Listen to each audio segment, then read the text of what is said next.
વર્ષ માટે મોબાઈલ છીનવી લો,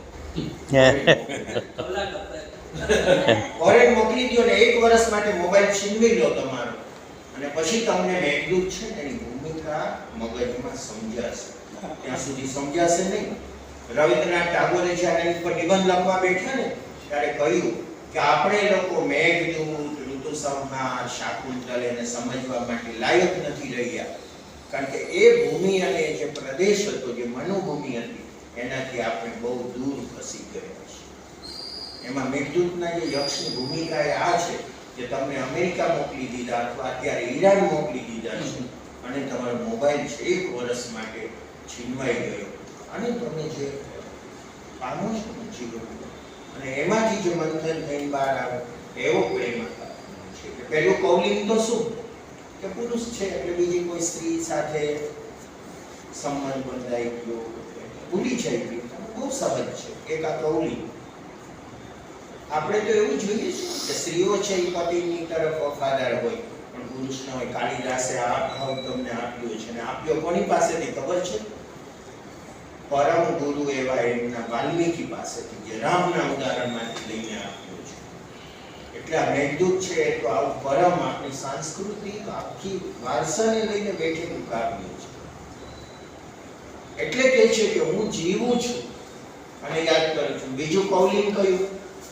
બીજું પણ કૌલિંગ છે દુનિયાદારી, લોકાપવાદ છે કે ભાઈ બે પ્રેમી પાત્રો હોય, છૂટા પડી જાય એટલે હવે એમની વચ્ચે મળવું, હળવું, વાતચીત કરવી આ બધું બંધ થઈ ગયું, એટલે ધીરે ધીરે ભૂલાઈ જાય પ્રેમ.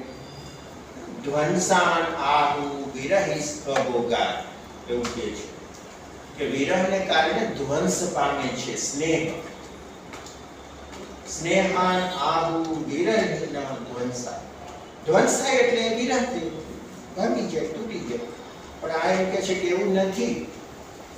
અભોગને લીધે સ્નેહ પ્રેમ પુંજ બની જાય છે. પ્રેમ રાશિ ભવંતી. રાશિ એટલે ઢગલો, અને એકચ્યુઅલમાં તો સ્નેહથી પ્રેમની આ યાત્રા છે.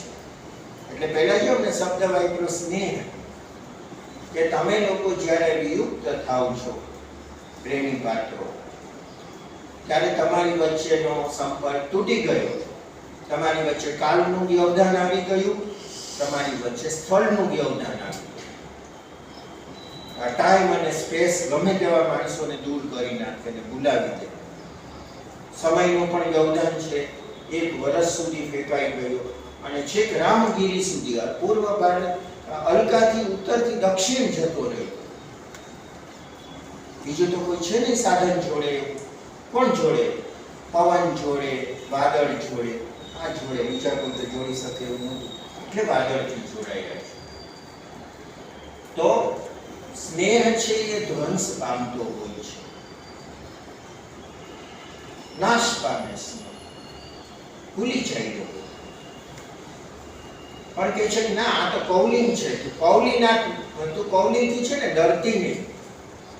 આ લોકો જે કહે છે ને કૌલિંગ, લોકોની કહેવત, લોકવાયકા, લોકોની વાયકા છે કે ભાઈ આવી રીતે તો પ્રેમ હોય તો લાંબો સમય થાય અને મળવા હળવાનું ન થાય, ભોગ ન થાય સ્નેહનો ભોગ ન થાય ને તો સ્નેહ નાશ પામે. પણ કે એવું નથી. વિરહને કારણે અભોગને લીધે એ જે અભોગ હતો ને એ સ્વાદ અથવા રસ એકઠો થતો જાય. ઉપચિત રસ, એવો શબ્દ છે. ઉપચય થવું એટલે શું? આમ તમે જુઓ કે આપણે દૂધને ઉકાળી તો શું થાય કે ઘાટું થતું જાય, ઘાટું થતું જાય, ઘાટું થતું જાય, ઘાટું થતું જાય, ઢગલો થતો જાય, ઘટ થતું જાય. બળે કંઈ નહીં, પાણી હોય બળી જાય, દૂધ ના બળે. એમ આ સ્નેહ છે ને એ ઉપચિત થઈને પ્રેમ રાશિ ભવંતી, પ્રેમનો પુંજ બની ગઈ છે. એટલે આ જે મેસેજ છે એ પહોંચાડવા માટે કુશલ પૂછે છે કે હું અહીં જીવું છું અને તારું કુશળ પૂછાવું છું. કારણ કે મોટો ભય એ હતો કે હવે એ પોતે જીવી નહીં શકે વિરહ.